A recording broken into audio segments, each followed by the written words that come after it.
end up with teeth like this. Now, brain is right here, rather large for a reptile. Ears on either side, very, very good senses, better than a dog. Now, the eyes, they have the ability to sink down into the skull, just so they do not lose them in a fight. Notice how when I push his eyes down, he really doesn't seem to freak out. That's complete and total confidence that nothing's going to happen to him. It is only established through time. Now, here on either side of the neck, you have air bladders. They'll fill them up with air. Tell me how much he loves me or how much he'd love to eat me. Okay? Now, down here in the water, we have Reedy. Okay. Now, I'm going to show you how the mouth works. Now, you'll notice all these little black dots around the top, the bottom, and on the inside of the mouth are sensors. They're very sensitive to any touch. If you don't touch him, he doesn't see it, doesn't know it's there. As soon as you touch it, it'll snap shut, and he gets to keep whatever falls in there. Best mousetrap you can buy if you want them in your house. Okay? Now, that is not full bite force. They can close with up to 2,000 pounds per square inch. That's maybe 100 pounds worth of pressure. Any questions so far? I think sitting in front of a TV all day is nuts. Okay? Now, this here's the killer. Killer! You want some food? He's about 20 years old. He's about 300 pounds. This guy here is the boss. He has chased me and everybody else around this pond. Killer, you want some food? Okay.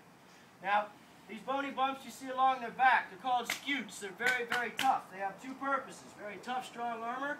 They also act as a solar panel. These guys are cold-blooded. They'll sit in the sun, warm themselves up to above 85 degrees. At that point, they'll start to function. They'll grow, they'll digest.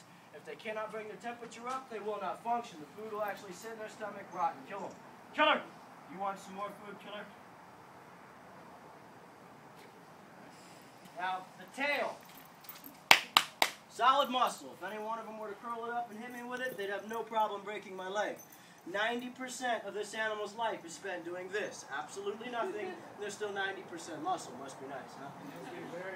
90% of their life will go to this, 5 goes to eating, 5 goes to girls. I think their priorities are screwed up. What are you going to do, right? Now, any other questions? Anything you guys would like to know so far? What are you going to feed them? Right now, I'm feeding them cut pieces of chicken. We'll feed them cut pieces of red beef, pork chops, even hot dogs out of the diner. Doesn't really matter. It's like nature's trash can. You don't want it? Gone. Okay? Now, what a hard life. Now, their blood. It's some of the most advanced blood in the world. It's actually being studied all over the world to create cures for diseases such as AIDS, diabetes, heart disease, and even cancer. They believe one of the only cures could lie within this animal because it's some of the quickest clotting blood in the world. It's also some of the strongest against fighting off bacteria. Bobby. Now, if you look at this animal's bottom jaw over here, you'll see it's actually split. Split jaw. Split jaw. You want some food? Split jaw. They do know their names. There's absolutely no question about it. Just like a small child, cat, or dog, just because something knows its name doesn't mean it's going to listen. Okay? Split jaw. Come. You want some food? Come. Split jaw. You want some food? Now I'm going to try to show you guys from here. Split jaw. You want some food? Come. If you look at his bottom jaw, you'll see it's actually split. Now watch on the inside of his mouth. See my finger? Nice finger. Okay. The injury was so large that it actually healed over and created a permanent hole just like a piercing in your ear. Okay. Do you want some food? All right. Any other questions before I bring out the little one? These animals were born and raised in captivity. That has got nothing to do with their disposition. Okay. You have to understand that an animal like this is not being raised like a dog. Every time it comes in contact with people, it's generally being taped up and thrown in a box, okay? So an animal like this that has been born and raised can be more aggressive towards people just because it never meant anything good for them. Now, what we did was we have a large lake in the back of the park that you guys are going to have the opportunity to walk around and check out our animals.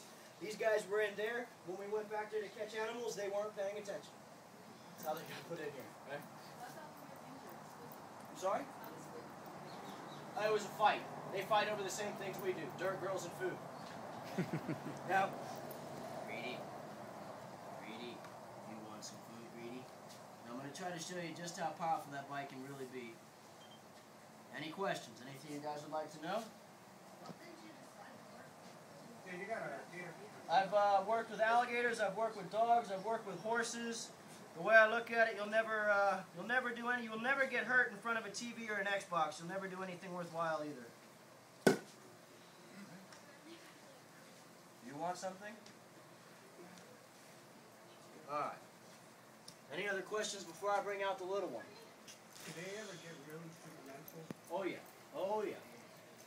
There's visual signals that I'm always watching for in here. Posture, with the eyes. Everything is a given for if he's just relaxing or if he's really mad or something like that. Just like you can tell with your girlfriend or your wife, you know, if she's mad or if she's sad or whatever. Same thing with a dog or an alligator or a horse, whatever. They're going to have a visual signal. Do you have a question, buddy? One of you two? No? Alright. Alrighty guys, I'm going to do something real quick. I'm going to grab a little one. His name is Snappy. He's almost 2 years old, almost 2 feet long. I'm going to tell you all a little bit about him. At the end of the show, if you guys would like to hold and take a picture with him, the park does ask for $3. It goes to all the caretaking of all the animals. It's very important. I'm going to bring him around the outside of the fence. Please do not try to reach out and touch him. They are born with all 80 teeth. And I promise you, if he grabs a hold of you, it's going to be one of the most special parts of your entire trip to the Everglades. So, any questions before I grab him? Bobby. Do you want some food? Bobby?